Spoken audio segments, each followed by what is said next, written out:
Karabük'te trafikte sol şeridi kapatarak ilerleyen araçlara tepki gösteren otomobil sürücüsü, yaptığı kural ihlalleriyle tehlike oluşturdu. O anlar, başka bir sürücünün cep telefonu kamerasına yansıdı.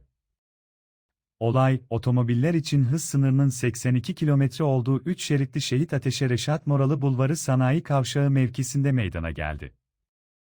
Kent merkezi yönüne seyreden Kartal marka otomobilin sürücüsü, önünde sol şeritte ilerleyen hafif ticari araca tepki gösterdi.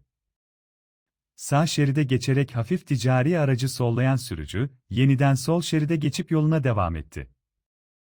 Ancak kısa süre sonra bu kez önünde ilerleyen panelvan kamyonetinde sol şeridi kapatması üzerine bir süre bu aracın arkasında seyretmek zorunda kaldı.